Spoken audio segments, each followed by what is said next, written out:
Nonton sampai habis Dan ya, OKI bosku. harus mampu menghasilkan hal-hal yang konkret agar kekejaman Israel di Gaza dapat segera dihentikan. 1 bulan telah terjadi kekejaman ini dan dunia seolah-olah tidak berdaya. Lebih dari 7,9 miliar penduduk dunia dan lebih dari 190 pimpinan negara, tapi sampai saat ini tak satu pun yang mampu menghentikan kekejaman ini. Oleh karena itu, OKI harus bersatu dan berada di depan untuk penyelesaian masalah ini. TNI AD menyatakan siap mengerahkan prajurit untuk membantu para korban perang di Gaza, Palestina.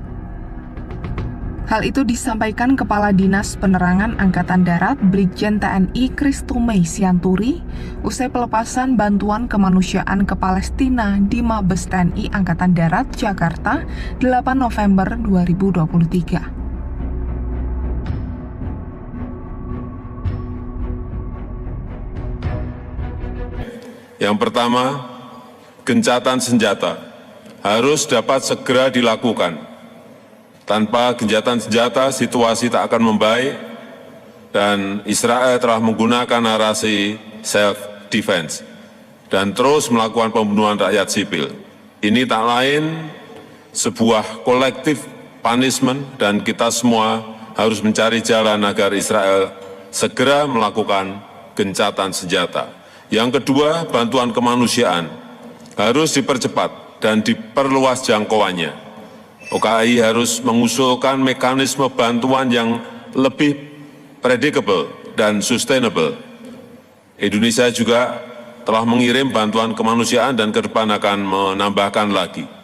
Di sisi lain, situasi kemanusiaan juga sangat memprihatinkan. Rumah sakit Indonesia di Gaza Utara terus menjadi sasaran serangan Israel dan sudah kehabisan bahan bakar. Untuk itu, Indonesia meminta semua pihak untuk menghormati hukum humaniter internasional. Yang ketiga, OKI harus menggunakan semua lini untuk menuntut pertanggungjawaban Israel terhadap kekejaman kemanusiaan yang telah dilakukan.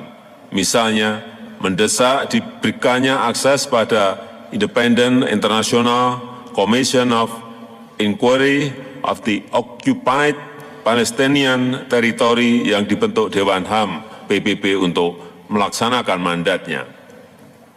Dan terus mendukung proses advisory opinion di Mahkamah Internasional.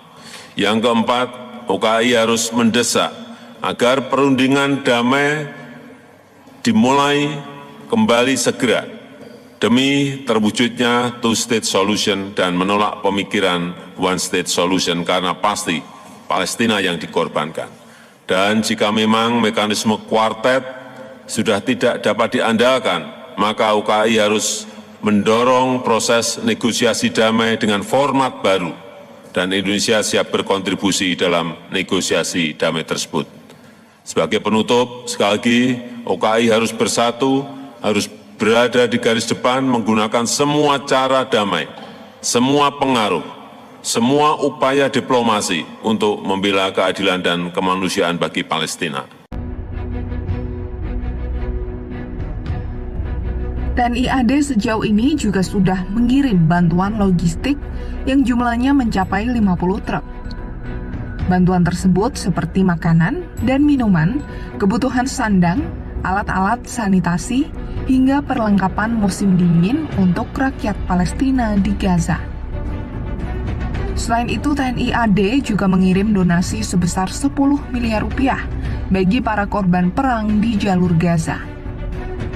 Untuk teknis pengiriman ke Gaza, bantuan akan dikoordinasikan dengan Kementerian Luar Negeri RI karena semua bantuan dari Indonesia dikirim bersama-sama lewat satu pintu, yakni di Bandara El Arish, Mesir.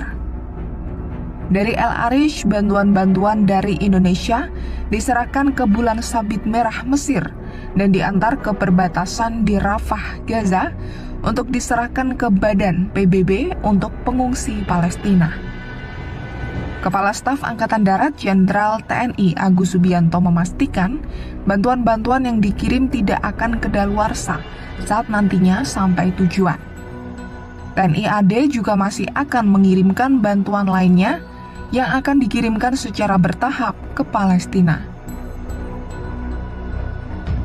Konflik Israel dan Palestina yang memanas sejak 7 Oktober 2023 hingga kini belum usai. Menurut data Kementerian Kesehatan Gaza, sebanyak 10.568 warga Palestina tewas, sementara 4.324 luka-luka. Sementara di Israel sendiri ada 1.400 orang tewas dan lebih dari 7.198 orang terluka. Sejauh ini sejumlah negara telah mendesak agar Israel dan Palestina melakukan gencatan senjata. Seperti yang diadakan dalam pemungutan suara yang dilakukan Majelis Umum PBB di New York pada 27 Oktober 2023. Sebanyak 120 negara mendukung diadakannya gencatan senjata. Namun Perdana Menteri Israel Benyamin Netanyahu menolak gencatan senjata dalam perang Israel melawan Palestina ini.